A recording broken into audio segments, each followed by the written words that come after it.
నమస్తే. ఇప్పుడు మీరు చూడబోతున్న వీడియో ఖచ్చితంగా మీకు ఉపయోగపడుతుంది, నచ్చుతుంది కూడా. మరి మీకు నచ్చిన విషయం నాకు తెలియాలి అంటే ఈ వీడియోని మీరు లైక్ చేయాలి, షేర్ చేయాలి, అలాగే మన ఛానల్‌ని సబ్స్క్రైబ్ చేయాలి. మీ సపోర్ట్‌ని నాకు అందిస్తారు కదూ! ఓకే. ఇప్పుడు వీడియోని స్టార్ట్ చేద్దాం. నమస్తే. Welcome to our channel. నేను పద్మిని. ప్రస్తుతం పాటు ప్రముఖ ఆధ్యాత్మికవేత్త, నారీసేన ఫౌండర్, దత్త ఉపాసకురాలు శ్రీమతి లతా దత్త గారు మనతో పాటు ఉన్నారు. మాట్లాడదాం. అక్క నమస్తే అక్క. నమస్తే. జై గురుదత్త. శ్రీ గురుదత్త అక్క. అక్క ఏకాదశికి విశేషంగా ప్రేక్షకులకి గుర్తు చేయటం అనేది ఒక బాధ్యతగా పెట్టుకున్నాను నేనైతే. అవును. ఎందుకంటే దాన్ని వదులుకోకూడదు మనం. ఏ కారణం చేతైనా అందరూ ఇప్పుడు పంచాంగాల్ని ఫాలో చేయడం, లేకపోతే క్యాలెండర్స్ అసలు ఉంటున్నాయి ఇంట్లో అనిపిస్తుంది. ఎవరు పెట్టుకోవట్లేదు కదా. అసలు తెలీదు గూడా. చాలా మందికి తిథులు తెలీదు. తెలియట్లేదు. నక్షత్రాలు తెలీదు. తెలియట్లేదు. అందుకే అట్లీస్ట్ 15 డేస్‌కి ఒకసారి మనకి అత్యద్భుతంగా ఈ ఏకాదశులు వస్తాయి కాబట్టి మన ప్రేక్షకులకి గుర్తు చేయాలనేది నాకు నేను పెట్టుకున్నటువంటి నిబంధన కాబట్టి. నిన్న మన ఒక ఎపిసోడ్‌లో గూడా ఒకరంటున్నారు, నేను అడగాలనుకున్న ప్రశ్న నువ్వు అడిగావక్క పద్మిని అక్క. అంటున్నారా? నా డౌట్ క్లియర్ చేసావక్క. అలా వాళ్ళ మనసులో అంటే ప్రజల మనసులో ఏముంటుందో, భక్తుల మనసులో వాళ్ళు ఏం అడగాలనుకుంటున్నారో భగవంతుడు నీ ద్వారా అంతే. అడిగిస్తూ అదంతా ఉంటాడు. ఆయనదే. మనదేముంది. రైట్ అక్క. ఈ బహుళపక్ష ద్వాదశి వస్తోంది. దాన్ని షట్‌తిల ఏకాదశిగా పిలుస్తారు. అయితే ఏంటి ఈ షట్‌తిల ఏకాదశి?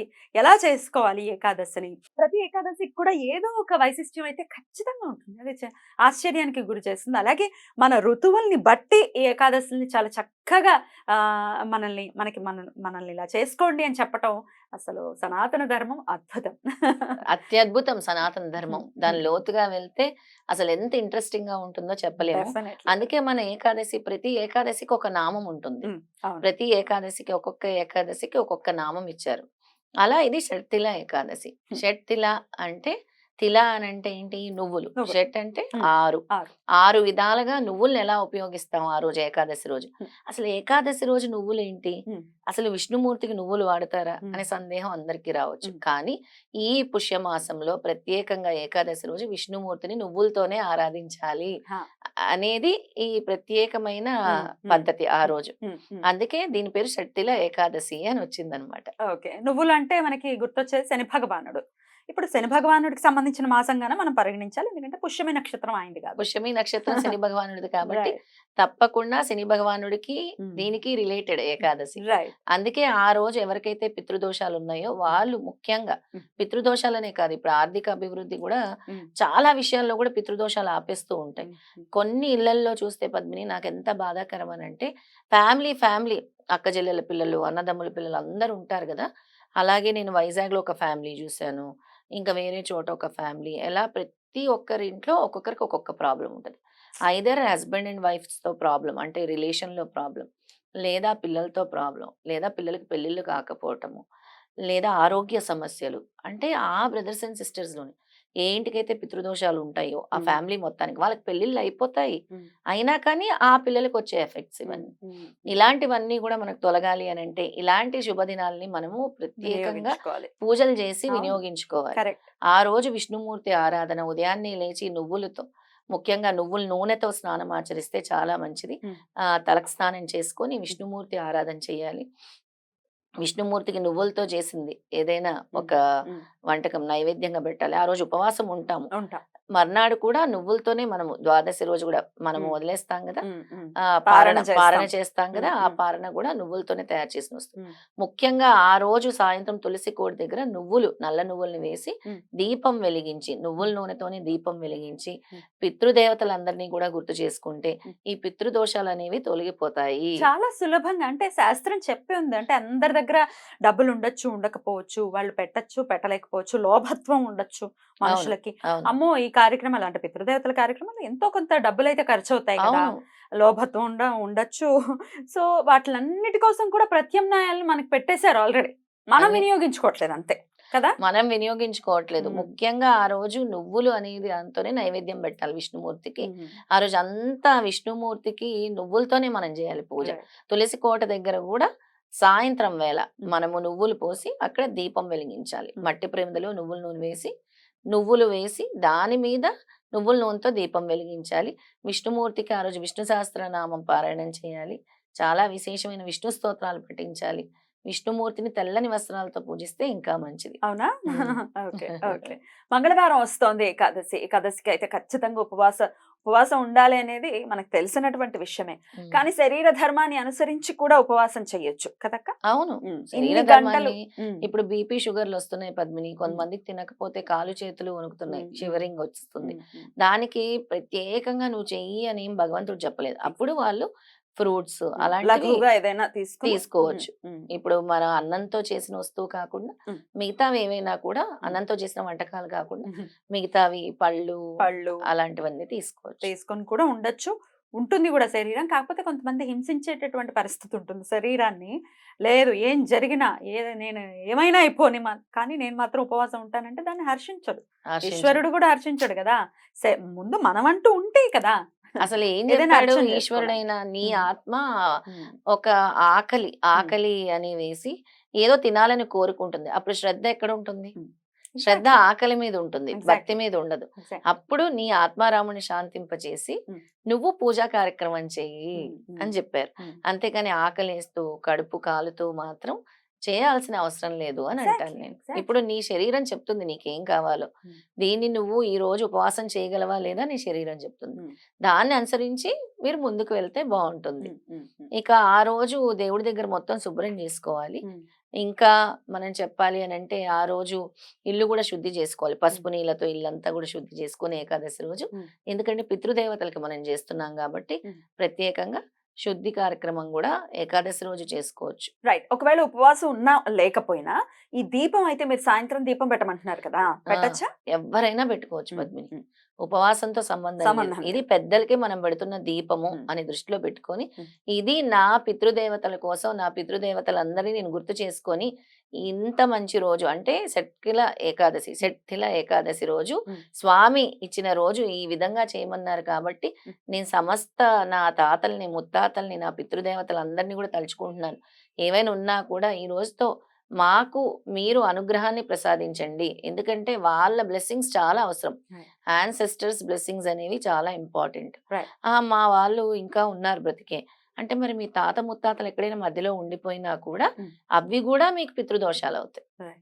అవి అవన్నీ ఏంటంటే పిల్లల మీద ప్రభావాలు చూపిస్తున్నాయి పద్మిని. మన అభివృద్ధి మీద ఖచ్చితంగా ప్రభావం చూపిస్తుంది. రెండే అంటే వాళ్ళు గుర్తుపెట్టుకోవాలి. ఒకటి కులదైవాన్ని మర్చిపోయినప్పుడు, లేదా వాళ్ళ ఇంటి దైవాన్ని మర్చిపోయినప్పుడు, పితృదేవతల్ని మర్చిపోయినప్పుడు ఇలాంటివన్నీ జరుగుతూ ఉంటాయి. దీన్ని వాళ్ళు చక్కగా గుర్తుపెట్టుకోవాలి. ఇక ఆ రోజు ఇలా మనం అంటే వీలైనంత వరకు తులసి కోట దగ్గర పెట్టుకోండి, వైష్ణవ దేవాలయాలకు వెళ్ళండి, విష్ణుమూర్తిని దర్శించుకోండి, చాలా మంచిది. అక్కడ కూడా మీకు వీలైతే దీపారాధన చేసుకోండి. అద్భుతం, అద్భుతం. అలాగే సప్త శనివారాల వ్రతం కూడా చాలా చక్కగా గుర్తు చేసావు పద్మిని. ఎందుకు అంటే శనీశ్వరుడికి ముఖ్యంగా సప్త శనివారాల వ్రతం చేస్తేనే శని బాధలు తొలుగుతాయి. ఎందుకు మా జీవితంలో శని భగవానుడు చాలా ఇబ్బంది పెడుతున్నాడు. ఏళ్ళనాటి శని ఉంది మాకు, ఇంకా వేరే శని ఉంది. అసలు ఈ శని బాధలు అసలు ఏంటి నరకం భరించలేకపోతున్నాం అన్న వాళ్ళందరూ కూడా సప్త శనివారాల వ్రతం చేస్తే చాలా మంచిది. 7 శనివారాలు సప్త అంటే 7 శనివారాలు కూడా శనీశ్వరుడు కోసం ప్రత్యేకంగా చేస్తే గనక ఈ శని బాధల నుంచి తప్పించుకోవచ్చు అని చెప్తున్నాను. నేను ఇలా గుర్తు చేయడానికి గల కారణం, ఇప్పుడు తిల అంటే శని భగవానుడికి సంబంధించి విష్ణుమూర్తి ఆరాధన ఏంటి అనే డౌట్ ఖచ్చితంగా ఎంత మనం చెప్తున్నా డౌట్ అయితే వస్తుంది. ఇప్పుడు కలియుగంలో సప్త శనివారాల వ్రతం అనేది ఖచ్చితంగా అంటే విష్ణుమూర్తిని కొలిస్తే శనీశ్వరుడు ప్రీతి చెందుతాడు అనేది మనకి క్లియర్ కట్ గా అర్థమైపోతుంది. చాలా క్లియర్ గా. అసలు ఎంత మహిమాన్వితమైనటువంటి వ్రతం అంటే సప్త శనివారాల వ్రతం, అద్భుతం. ఇంకా చాలా చాలా అద్భుతం. అసలు అందరూ ఇప్పుడు వాళ్ళకి ఈ డౌట్ కూడా రావచ్చు పద్మిని, అసలు నువ్వులు అంటే శనీశ్వరుడికి, పోనీ నువ్వులు అంటే ఈశ్వరుడికి కూడా కొంచెం సంబంధం ఉంది. విష్ణుమూర్తికి ఏంటి సంబంధం అంటే విష్ణుమూర్తికి కూడా ఉంది. శివకేశవులు ఇద్దరు వేరు కాదు, మనం అభేదం అసలు. కానీ మనం క్రియేట్ చేస్తున్నాం అన్ని ఏంటి వేరు వేరే. ఇక్కడ కూడా స్వామి చూపిస్తున్నాడు మేమంతా ఒక్కటే, అన్ని కూడా మేము కలిసే చేస్తాము అని స్వామి ఇక్కడ తెలియజేస్తున్నారు మనకి. అందుకే దీన్ని శెట్టిల ఏకాదశి అని అన్నారు. తప్పకుండా చాలా బ్యూటిఫుల్ గా ఎక్స్ప్లెయిన్ చేశారు. డెఫినెట్ గా ఈ ఏకాదశిని మన వాళ్ళందరూ కూడా వినియోగించుకుని అటు పితృదేవతల అనుగ్రహాన్ని, విష్ణుమూర్తి అనుగ్రహాన్ని, అలాగే శని భగవానుడు అనుగ్రహాన్ని ప్రతి ఒక్కరూ పొందాలి. పుష్యమాసం అంటే ముఖ్యంగా పితృదేవతలకి కూడా చాలా మందికి తెలియదు. మాఘమాసము ఎంత పవర్ఫుల్, పుష్యమాసం అంతా కూడా పితృదేవతలకి సంబంధించినటువంటి మాసము. ప్రతిరోజు కూడా అంటే మంత్ స్టార్టింగ్ నుంచి కూడా మనం సంక్రాంతి అప్పుడు కూడా ఏం చేస్తాము, ఉమ్. పితృదేవతలకి చేస్తాం. పెద్దవాళ్ళకి బియ్యాలు, బ్రాహ్మణులకు దానాలు, స్వయం పాకాలు అన్ని ఇస్తాం, గుర్తు ఆ, చేసుకుంటాం. అలాగే ఇప్పుడు పుష్యమాసం అయిపోతున్నప్పుడు కూడా ఆ అమావాస్య వరకు వెళ్ళే రోజు వరకు కూడా పితృదేవతలకే చేస్తారు. అంతే అంతే. అక్క, విశేషంగా మీరు దత్తాత్రేయుని గురించి చెప్తూ ఉంటారు. మీరు దత్త ఉపాసనలోనే ఉన్నారు. పితృదేవతలకు సంబంధించి దత్తాత్రేయ ఆరాధన కూడా చేస్తూ ఉంటారు కాబట్టి తప్పకుండా. హా, ఎందుకంటే విష్ణుమూర్తి వేరు, దత్తాత్రేయ కాదు స్వామి వేరు కదా. కాదు, ఇద్దరు ఒకటే. కాకపోతే ఆ రోజు దత్త స్తవం చదువుకుంటే చాలా మంచిది. దత్తాత్రేయ స్వామిని ఆరాధిస్తే చాలా మంచిది. మేము విష్ణు సహస్రనామం చదివాము, మరి దత్త ఆరాధన కూడా చేయాలంటే తప్పకుండా చేయాలి. ఉమ్. దిగంబర దిగంబర చదువుకోవాలి. దిగంబర దిగంబర దత్తాత్రేయ దిగంబర అని చదువుకోండి. ఉమ్. త్రిమూర్తుల్ని స్మరించండి. దత్తస్తవం ఏ విధంగా చదవాలో కూడా మనం చెప్దాం. హా. దత్తస్తవము ఒక్కసారి గాని, 3 సార్లు గాని, 9 సార్లు గాని ఉమ్. చదివితే చాలా మంచిది ఆ రోజు. తప్పకుండా. ఎందుకంటే సర్వపీడా నివారణమే మన దత్తస్తవంలో చెప్తుంది. ఆరోగ్యం చెప్తుంది, పీడా నివారణం చెప్తుంది, ఉన్న దోషాలు కూడా హరించేది దత్తస్తవం. అద్భుతం అద్భుతం. అయితే ఒకసారి చదివి వినిపిద్దామా? తప్పకుండా పద్మిని. నువ్వైతే దత్తస్తవం చాలా చక్కగా చదువుతావు. ఇద్దరం కలిసి అలవాటైపోయింది చదువుదాం. రోజు. చాలా చాలా ఇష్టం. అంటే మనసు ప్రశాంతంగా అనిపిస్తుంది దత్తస్తవం చదువుతూ ఉంటే. చాలా అదొక తెలియని ఒక అద్భుతమైనటువంటి ఫీలింగ్. చాలా ఫీలింగ్. చాలా చదువుదామా అక్క? చదువుదాం. దత్తాత్రేయం మహాత్మానం వరదం భక్తవత్సలం ప్రపన్నార్తిహరం వందే స్మతృగామి సనోవతు దీనబంధుం కృపాసింధుం సర్వకారణకారణం సర్వరక్షాకరం వందే స్మతృగామి సనోవతు శరణాగత దీనార్త పరిత్రాణపరాయణం నారాయణం విభుం వందే స్మతృగామి సనోవతు సర్వానర్థహరం దేవం సర్వమంగళమంగళం సర్వక్లేశహరం వందే స్మతృగామి సనోవతు బ్రహ్మణ్యం ధర్మతత్వజ్ఞం భక్తకీర్తి వివర్ధనం భక్తాభీష్టప్రదం వందే స్మతృగామి సనోవతు శోషణం పాప పంకస్య దీపనం జ్ఞాన తేజసః తాపప్రశమనం వందే స్మతృగామి సనోవతు సర్వరోగ ప్రశమనం సర్వపీడా నివారణం విపద్దుద్ధరణం వందే స్మతృగామి సనోవతు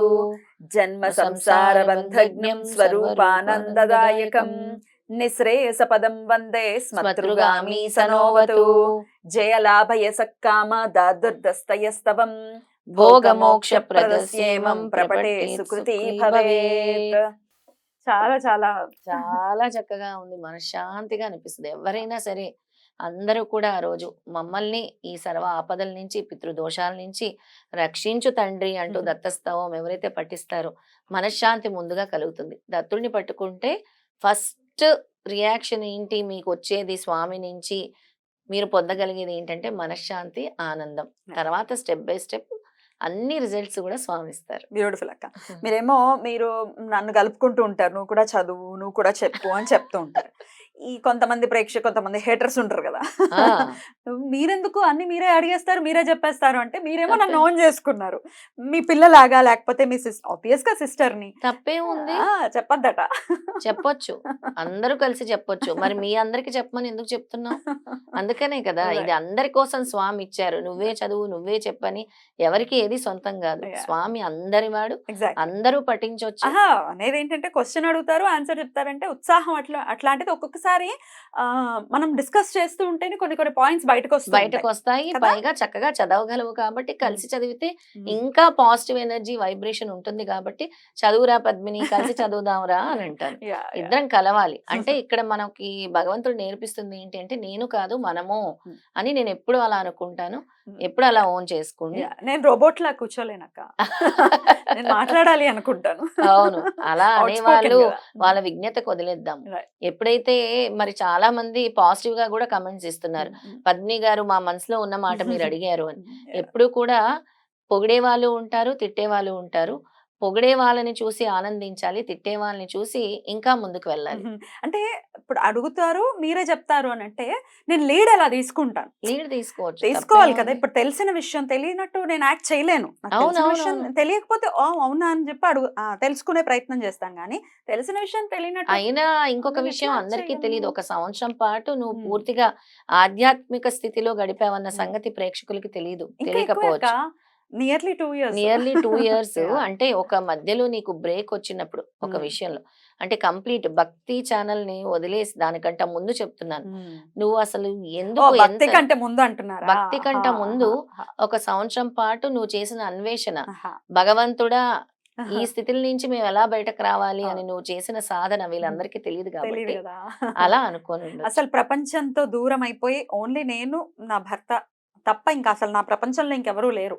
ఆధ్యాత్మిక సో స్థితికి యాహ్! నువ్వెళ్ళిపోయావు ఒక సంవత్సరం పాటు. అది యాహ్! నాకు పర్సనల్‌గా తెలుసు తెలుసు గదా కదా! పద్మిని. హ్మ్. ఒక సంవత్సరం పాటు ఎందుకు ఈ సిట్యుయేషన్ ఇలా జరిగింది? యాహ్! నాకే ఎందుకు ఇలా జరిగింది? దీని నుంచి నేనెలా బయటకు రావాలి? అన్నప్పుడు నువ్వు చేసిన అన్వేషణ, భగవంతుడితో పడిన సంఘర్షణ వీళ్ళందరికీ తెలీదు కాబట్టి, అందుకే నేను చెప్తున్నాను. కొన్ని కొన్ని విషయాలు తెలీదు గదా వాళ్ళకి. యాహ్! యాహ్! పర్సనల్‌గా మనం మాట్లాడుకున్నప్పుడు ఒస్తాయి కాబట్టి, యాహ్! నేను అడగకుండా ఇది బయట పెట్టాను. అయ్యయ్యో!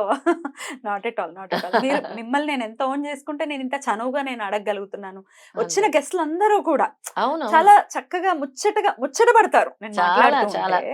మీకే లేని బాధ. నిజం మేమందరమే మాకందరికీ ఆనందంగానే ఉంది. ముచ్చటగా ఫీల్ అవుతారు కదా! చాలా ముచ్చటగానే ఫీలవుతాం. అంతే. ఎనీవేస్ ఏంటో ఒక్కొక్కసారి డిస్టర్బ్ చేస్తుంటాయి కొన్ని కొన్ని. అస్సలు మనం కొంచెం పట్టించుకోను పట్టించుకోకూడదు. గానీ అదెందుకు అంటే మనం ఎదుగుతున్న క్రమంలో హ్మ్. అవే మనం ఎదుగుతున్నామని అనుకోవాలి. హ్మ్. హ్మ్. స్వామి చెప్పిన మాటదే. హ్మ్. దత్తస్వామి గాని ఏదైనా మన ధర్మం చెప్పిందేంటంటే, నువ్వు ఎదుగుతున్నప్పుడు నీకెంతైతే పాజిటివిటీ వస్తుందో, ఒక ముగ్గురు, నలుగురు కిందకి లాగేయాలని గూడా చూస్తూ ఉంటారు. అంటే నువ్వు ఎదుగుతున్నావని అర్థం. స్వామి వివేకానంద ఇది చెప్పాడు చాలా క్లియర్‌గా. Right. Right. Right. Thanks for the positive words. చాలా చక్కగా తెలియజేశారక్క. Thank you so very much. నమస్తే. ఓం నమో నారాయణాయ.